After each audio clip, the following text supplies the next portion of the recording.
introduce our third speaker of the day, Dr. Nick Sireau. He is the founder and chairman of Findacure, and is also the chairman and CEO for the AKU Society, a patient group that helps people with AKU, which is short for alpha-actinuria, a rare genetic disease that affects both of his children. Previously, Nick was CEO of SolarAid, an international NGO bringing solar power to Africa. He is a fellow of the Ashoka Fellowship of Social Entrepreneurs and has a PhD in social psychology of social movements. He is also the editor of Rare Diseases, Challenges and Opportunities for Social Entrepreneurs. Welcome, Nick. Okay, so over the next 25 minutes, what I'm going to be talking about is 5 challenges which I believe face all small patient groups or small charities, actually small organisations. And it's going to be, kind of governance is the overarching theme, but really what I'm going to try and give you is some good practical tips on what you can do already from the time that you leave this workshop to improve things for your organisation. And then I'm going to also tell you 4 books which are very easy to read, which are classics in these areas and which I think are worth their weight in gold. Okay? So the 5 challenges that I'm going to look at are, first of all, 1, identifying and recruiting staff, trustees and volunteers. Okay? 2, managing your board. So how to manage your trustees, how to get the best out of them and what to do when things go wrong.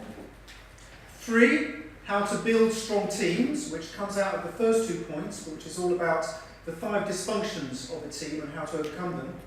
4, managing conflict. Most of us have experienced conflict within our patient groups and more widely within our lives, and there are very good ways of actually overcoming conflict and turning it into positive.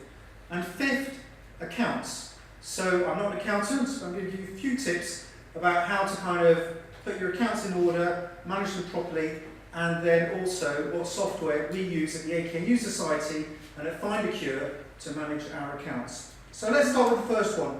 Identifying and recruiting trustees, staff and volunteers. So, among you, hands up who has had problems in this area. It's not that much, so hands up, hands up. So the others, it's all fine. You haven't tried yet? Okay. Okay, that's good. We use a method called top grading. Okay? And this came from an experience when I was CEO of a charity called SolarAid. We had lots of problems with recruiting staff. And we had, I won't go into the detail, but we had problems with fraud, we had problems with all kinds of issues. And I remember at the time turning to my brother, who's an entrepreneur, who's based in Malaysia, and saying, this recruitment of staff and all that, it's a real headache. And it just seems a bit of a random process. And actually, I'd only just read some research showing that the traditional way of recruiting staff, which generally involves CVs, 45-minute interview, a couple of short references, is about as valid as pulling names randomly out of a hat. Okay? So it is not a good way of recruiting. And he said, read this book. And it's a book called Who, A Method for Hiring, by a guy called Smart, and I'll give you the details afterwards. And his theory is a method called top grading, which basically makes a lot of sense and which involves doing a lot of due diligence on the people you're about to recruit. So a CV is basically marketing material, so don't believe what's on it. So you have a career history form that people fill in, and then you can actually start to compare your candidates. After that, what you do is screening interviews. And then the best interviewees, we bring them for a 3 to 4 hour top grading interview where we go over their whole work history and their whole educational history to get an idea of what they would be like in the job. And the key principle here is a simple one. The best predictor of future achievement is recent past achievement. So if the person you're trying to recruit, whether it's a volunteer or a trustee, they can be really good at telling you all the great things they've done, but if you look at their track record and you realise they've gone 6 months in that job, 3 months off, 4 months in that job, fell out with their boss and all that kind of stuff, you can be absolutely sure that they won't stay more than 6 months in your job. And what you're looking for is a track record of success. So you're looking for people who are not necessarily high flyers, but who have done well. and who can prove they have done well, so who have potentially been promoted once or twice, or who can have good feedback from their teams and their colleagues, who will actually say, yes, this was a good person to work with. And that's why, after that, what we do is we take 5 to 7 references, okay, very in-depth references, each one lasting 15 minutes about the person. I can absolutely assure you, once you go through that process, the people that you employ, whether it's staff, volunteers, or trustees, are A players. And that will make your life much simpler. So that's the first thing. Read that book, Who, A Method for Hiring. Second one, managing the board. Who has had problems with their board? Okay. What kind of problems? Seems to be on that table over there. What kind of problems have you had? I mean, speaking confidentially. So in broad terms. Conflict of interest. Interest for the chief exec. Sorry? For the chief executive. Bullying Okay. chief exec, yeah. Yeah. Also, different strategic views and just never getting to the bottom of it. Yeah. And not being able to fight it out and have consensus. Yeah. The other main one is a board of trustees that doesn't listen to the actual patient. Yeah. We don't listen to actual patient. Yeah. They know best. I mean, conflicts of interest, I think, are the real key problem. And really, it's a polite word for just falling out a lot of the time. And the best thing, obviously, is to be aware of the conflicts of interest and the different levels of conflicts of interest you can have, to make them out in the open, and then to discuss them and how to overcome them. But there's something about boards, I think, which make them particularly difficult to manage. And it's very simple, actually, when you look at it. A board of trustees is incredibly powerful. And yet, it's a bunch of volunteers who will be meeting up. Sometimes, as your organisation grows, they will be less and less in touch with the practical day-to-day running. And yet, it's very hard to fire a trustee. There is no legal way. You can't fire a trustee like you can fire a member of staff or even a volunteer. A trustee is very difficult to actually get rid of. So the key thing here is be very, very careful who you bring onto your board as trustees. So vet them. Make sure they are people that you know, that you've spent time with. Make sure particularly that they're team players, that they're not the kind of hard-headed people or whatever.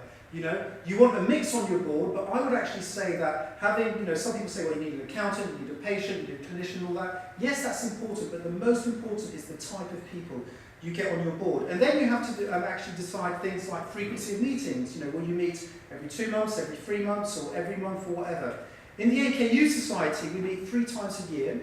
But actually, we're a very engaged board because the co-founder of the AKU Society, Professor Ranganath, is actually leading our clinical trials in Liverpool. So he's very engaged in the whole thing. When you're a small patient group, I think you need trustees who are very engaged, who are willing to get their hands dirty and actually get things done, and not just sit around and pontificate and come out with grand ideas and then criticise when they go wrong. Okay? The next thing is keep them informed as much as possible. This is really important. I've come across people who think you're bored, you keep it at arm's length, and you don't inform them. You need to inform them as much as possible. You need to keep them involved. You need to get them active in fundraising and all those kinds of things. And you need to build them as a team. The other thing is your constitution. How many of you have recently looked at your constitution, your memorandums and articles of understanding? Yeah. And what did you find there? Confusion.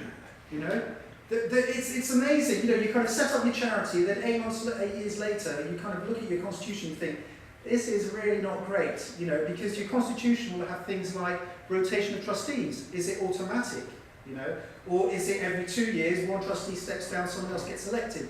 These are all really important mechanisms, and it's worth going back and looking at these things, appointment of trustees, how often they stay, is it just automatic, or can they get voted off? Is there a way of getting rid of trustees if they kind of breach certain disciplinary things or whatever? These are really important because you don't want to get stuck with a board that is dysfunctional. You want a board that works well together.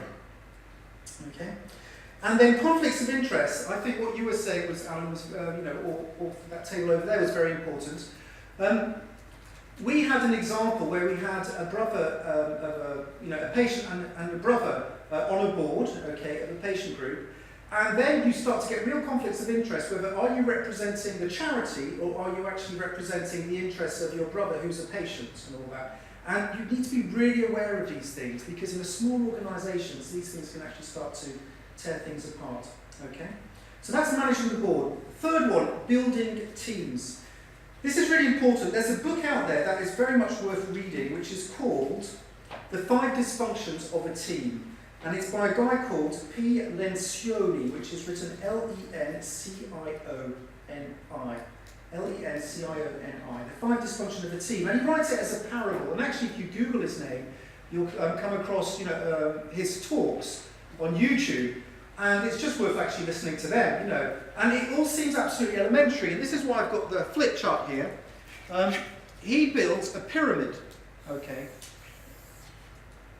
There you go. There's your pyramid, kind of. And he splits it into 5. Okay. And if you start at the bottom and you go up, you get each dysfunction in a team is actually linked to the previous one. So the one at the bottom is absence of trust.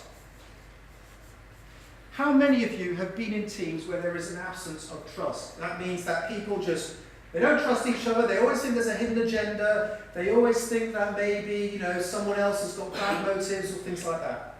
And what's it like? It's horrible, isn't it? So absence of trust.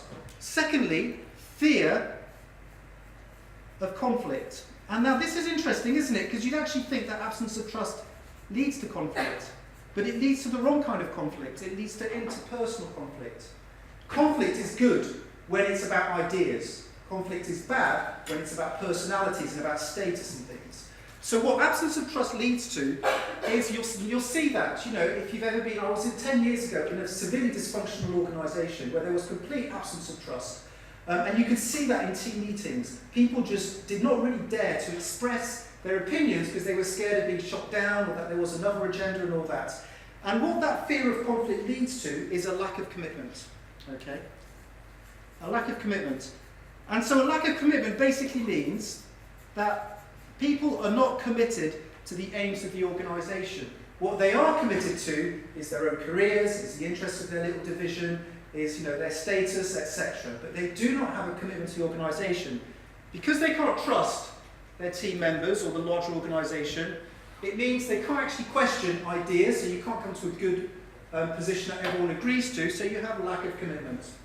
The fourth one is avoidance of accountability. Okay?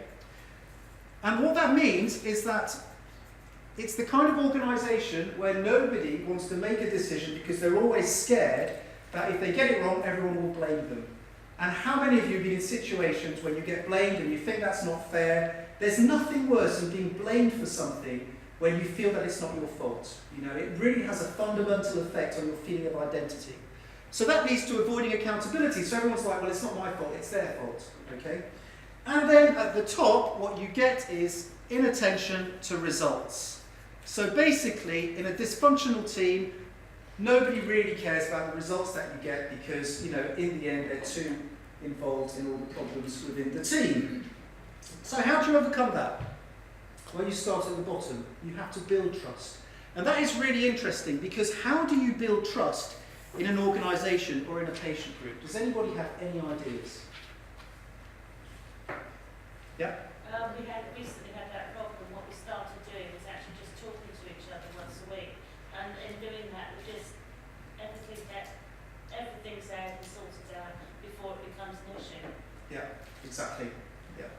And so I think that's spot on. To build trust, you have to make yourself vulnerable. And to make yourself vulnerable, you have to build an environment where people can make mistakes, where they can own up to having made mistakes, where it's not the end of the world, and where you just end up people own up that we're just humans, okay, and that we can trust each other because we know that if we make a mistake, we won't be shot down, and people won't be angry at us, and they'll help us to grow and to learn. And that's very difficult to do, particularly when you're in an organisation, which might have a long track record, like the organisation I was with 10 years ago, which has been around for 40, 50 years, which every time you try to resolve a topic, you realise that underneath it there are another 10 topics that needed resolving and all that kind of stuff. And there was a real lack of trust. And there are ways you can build trust. In the AKU Society and with Findacure, we do a lot of team building exercises. So like yesterday, one of our members of staff is moving on, and yesterday we went just for a walk in Grantchester Meadows in the woods and went for tea together. All these kinds of things to build friendship and to build trust in each other so that we know each other outside work. You know, I would really encourage that. And it's the same thing with your board. You don't just want to meet when you have board meetings. You want to meet outside that so that people get to know each other and trust each other. And so ultimately, what you end up with once you start building trust is an organisation where people are, openly vulnerable and yet accepting of each other, where you can have unfiltered conflict around ideas, so where people aren't scared of saying, well, you know what, that idea, I don't think it's a particularly good idea because of this, that and the other. And it's like, oh, okay, you have a real debate like you can have amongst friends, where you have a commitment to decisions, so when the team agrees on a decision, people say, yes, we agree to that without a kind of hidden agenda or without thinking, well, I'm agreeing to that, I'm not going to do it, okay? Fourthly, where we hold each other accountable, okay? So that means that, if one of us has said we're going to do something, well, we do it because we hold each other accountable. And then right at the top, we focus on achieving collective results. And I'll give an example on this. In the AKU Society, we are currently doing a clinical trial funded by the European Commission to the tune of around 11 million euros overall, with 6 million from the European Commission. We have 13 organisations, we have pharma companies, we have biotechs, we have 3 clinical trial centres, universities, and 2 patient groups. So it's across 7 different countries across Europe. We're recruiting patients around Europe, the Middle East, etc. So it is a big thing. And we face cultural differences, we face logistical issues, we face regulatory issues, insurance issues. It's a massive thing. And yet, everybody who works in that consortium, all the people who work in that consortium, say that they've never worked in a consortium where they're just so content and so happy with actually how things are progressing, And that's because at the bottom, we very much try to build trust. Now, it doesn't mean there isn't conflict, I would say that some partners are probably more trusty of others than others and all that. But what we've managed to create is a real debate around ideas. And in some of the teleconferences or some of the meetings, there are some, sometimes I'm really surprised at how much people are willing to actually criticise someone else's ideas and all that and not get offended by it, And that is why, at the moment, there is strong commitment. So even though, the pharma company's not going to make profit out of it, a lot of people work on a shoestring, people are working extra hours and all that to get it done. And that's why our first clinical trial last year was a success. And that's why the second one that we're in the middle of doing at the moment is going well, And I would say it all comes down to building that trust at the beginning. Okay. Fourth one, managing conflict. Okay. This is a difficult one. I don't know about you, but I really don't like conflict. I shy away from it. Makes me feel uncomfortable. Inside I'm there probably thinking, oh God, I wish I could be elsewhere and all that. But there are ways of dealing with conflict, and there are ways of dealing with conflict, particularly in a small patient group, that can turn it into something positive. Here I'll give you 2 books, okay, which I think you should read. One is called Getting to Yes, by 2 authors, a guy called Fisher, F-I-S-H-E-R, and Ury, U-R-Y, from the Harvard Negotiation Project. And this is a business school classic. It is absolutely brilliant. And this is all about how do you negotiate agreement, with everybody winning. And it's based on the premise that if you start negotiating based on a position, it's highly likely that it's going to get personal. So it's going to be my position against yours, and I want to win. However, if you start actually negotiating based on interests, it's highly likely that you'll come to something which is actually an optimal. So these are the kind of 4 tips that they give in Getting to Yes. The first one is separate the people from the problem. Okay? How many of you have been in discussions or in negotiations or whatever where it just gets very personal, where you have to separate the people from the problem? It's not the person's fault, it's the problem. And you have to try and engage with the other side to try and make them agree on what the problem is. The second one is focus on interests, not positions. So for instance, if you're negotiating with a pharmaceutical company, okay, what are their interests? Well, their interests are to get a drug to the market rapidly, okay, and it's also that they can recoup money for their shareholders, and you have to understand that, okay. Your interest is also to get a drug to the market, so you do actually have shared interests, and you have to think along those lines. Thirdly, invent options for mutual gain. There is not just one single answer, there's a range of answers. And what we have found when we're in negotiations, the best thing to say is, in this meeting, we don't have to come to any firm conclusions, okay? We don't have to decide anything. Let's just brainstorm a range of options. But at the same time, let's agree on the criteria through which we will find the best option. So I'll give you an example.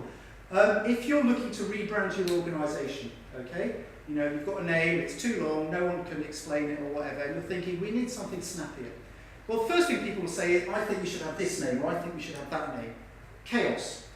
What you need to do is, first of all, decide what are the criteria by which we will judge a name. So it might need to be short, easily pronounceable, kind of make sense, etc., etc.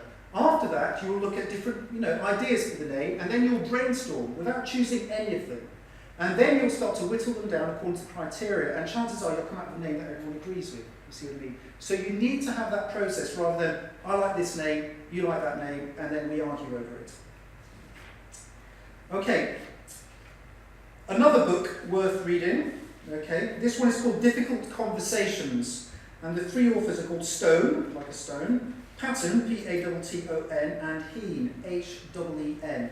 And this was a real eye-opener for me because it kind of went on from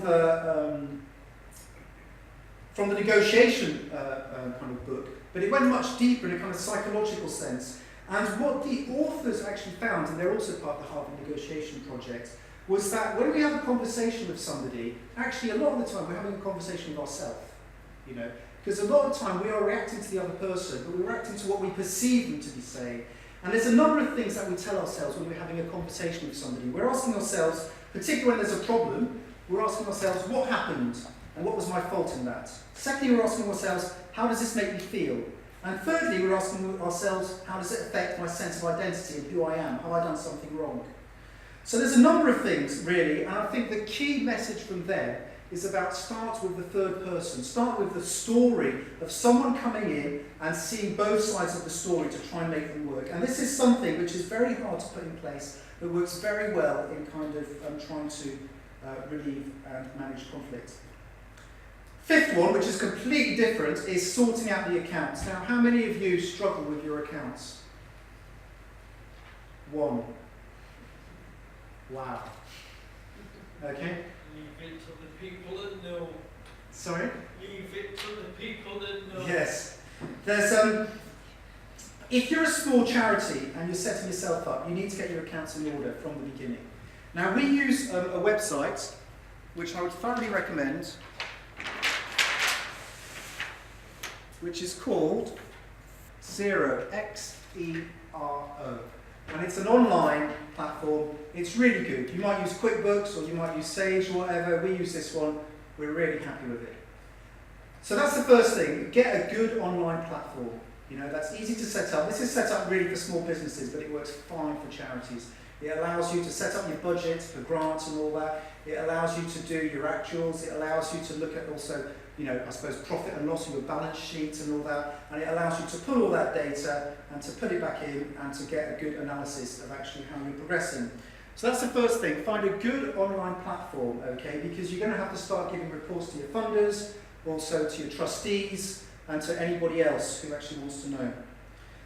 Second thing, what we have found is everyone aware of the difference between restricted and unrestricted funding? Yeah? Okay. So, just in case you're not, your restricted funding is your grant that comes in for a specific purpose. Your unrestricted funding is your core funding that you can use for whatever you want, okay? And it's very important to increase your unrestricted funding as much as possible to cover your reserves, that you have at least 6 months of reserves in case you have a problem and you have to start, making people redundant, etc. How many of you have a bookkeeper? 1. All the others, you do the accounts yourself?